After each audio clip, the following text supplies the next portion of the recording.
Morning. Morning. Hey, didn't know Netflix was going to be here. How's it going? Good. You ready to talk about some stuff today? Yeah, man. I think we can do something cool. Definitely. Cool. All right, let's get going. In just a few words, I know this is always difficult to do, but what is Cutternation to you? Cutternation to me, oh man.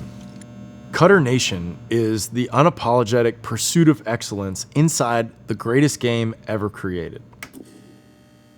I mean, Cutternation is obviously more than that, right? We're inside this building, but before anything was there, it was the pursuit of me being a 12-year-old kid and being obsessed with the game of baseball.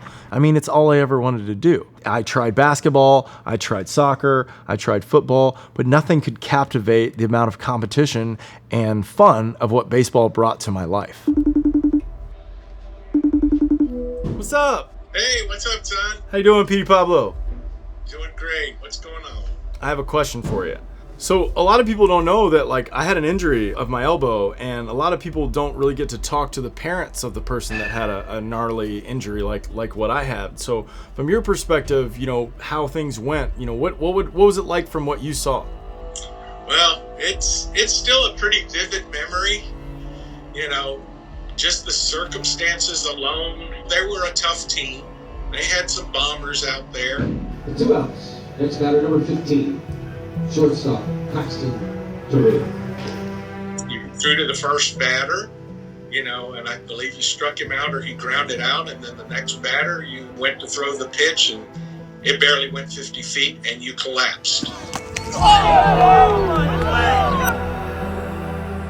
So I got hurt. A lot of baseball players get hurt. I get it. I really empathize with a lot of those people. After 2 surgeries and not playing the game for 2 years, I relearned how to throw, got all the way to 96 miles an hour, made it through indie ball, networked my way to the highest level in professional baseball in Mexico. It was the greatest experience I'd ever had.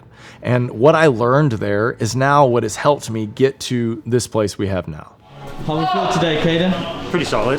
Pretty solid? How many are we going today? Hopefully face the whole lineup though. Get a little bit more actually. Okay. How are we doing? Good morning. Yes. Did a quick pump before I came here, sorry. Look at you, Harafa. Excited. Pumped. Game day. Yep, ready to strike some kids out. When's the last time you had a game day? Like 10 months ago? Jeez. Yeah, it's been a while. It's terrible. Yeah, so you can say I'm excited for the adrenaline pump. It's funny, this guy named Reggie Smith, kind of a big deal. He told me when he used to play in the big leagues, he would go up in weight when facing faster pitchers like Nolan Ryan, and lower in weight when he would face slower pitchers.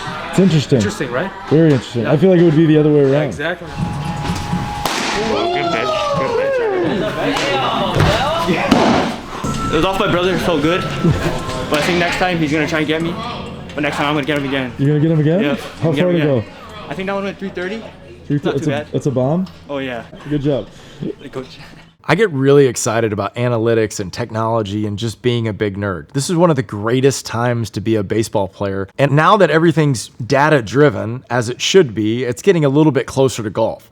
So we're learning a lot more about the ball and the game itself. And so there's a lot more truth inside these numbers that can really help baseball players understand if they're throwing good pitches or they're throwing bad pitches. It's kind of hard for a player to see what's happening in the moment. And this is where you can use video, analytics, technology, all kinds of stuff to help tell the story in a much more open sense. This is what Cutternation is. I'm trying to help people as best as I possibly can. All of the things that I learned that are in my head needed to be put down into a program. I wanted to give players the best chance to reach their full potential in the greatest game in the world.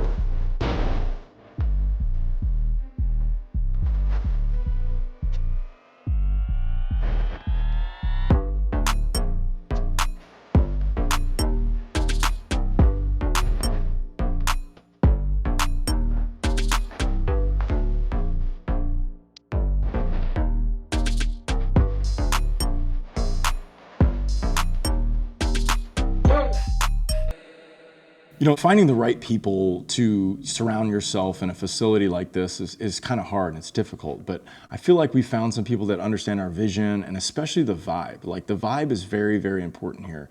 It's really fun here because the technology that's required for people to actually, get the professional level of training. And so we have everything you could possibly get here. We got Rapsodo, PitchLogic, we got an iHack Attack. We use video analysis with our iPad. You know, it's probably better if I just show you what we're doing. You know what I mean? So let's go. So look, check out this awesome netting. We got so much space. We got plenty of height in what we're doing. Lighting's perfect. Like, best baseball environment you could have condensed inside without any issues of the elements. Yo, look at this thing, right? So 3 wheels, the softest wheels they've made yet, which means it's the best one, right? It throws all the pitches that you could think, as well as like, how fast do you think this thing goes? 80? Now up to 90, and then it throws 85-mile-an-hour sliders too, which is like, nobody's gonna hit that, right? So the first time I saw a kid like actually see a curveball out of this machine, like they just didn't even want to swing. And so over the time of that session of them throwing, you could see them get more comfortable, because it's kind of scary when the ball's going at your face and then dropping down in the zone, right? You got to trust it. So once you trust the machine and it's going to do what you think it's going to do, you can really like learn how to hit the curveball. It's really, really cool. So check this out. This is the Rapsodo hitting unit, right? It's one of my favorite things about what we have here, because it actually shows ball flight and spin angle as the ball gets hit by anybody. So it's like a simulator that we add inside the cage, which gives a little bit more realistic situation to how the game's being played inside, so we can simulate more. It's really, really cool. Happens really fast. So this is actually the little bit secret part of what we have here. I really like it because it allows people to explore, a lot of the soft tissue arm care stuff that I learned and through my career that I'm trying to share with all these guys. The better that you can take care of your arm and your body with all of these tools in here, the easier it is for you to stay on the field. It's very important for you to know how to use some of these things like a boomstick. We got Acuballs. We got this really cool AXIO 360 that's a little bit of an arm care exercise strengthening situation. We've got a lot of these different tools that we learned just really, really help you stay on the field, which is the hardest part. What did we get there? Big, might be a bomb, maybe. 94, 331. Put a good swing on a ball, a little outside fastball, took it that way. Not bad for the Cutternation. It's a good day, great day. First time I've got APCR, ever. So, happy. Happens. The first time I actually saw a kid understand how far he was hitting the ball and what he was trying to do, it was amazing. He referenced the television to see how far the ball went and understood how he was swinging was directly affecting how far it was going. And that's why our video analysis is so important. It helps them see exactly what they're doing in the game in a practice simulated situation. Good morning. What's good? We here at Cutternation, we had a big ass turnout this week. I don't know what happened. We have 98.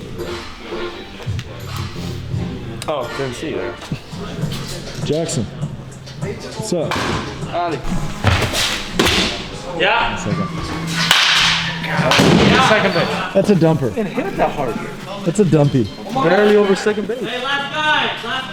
Hey, hit him again. Humpty Dumpty. I guess it was all right for my first live at Beast. Well, it's been a minute. Congratulations, buddy.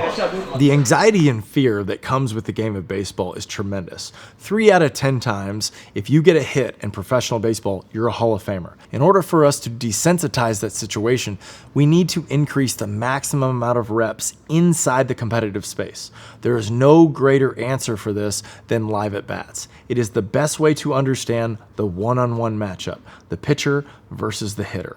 This is the game of baseball, and this is how you learn how to win.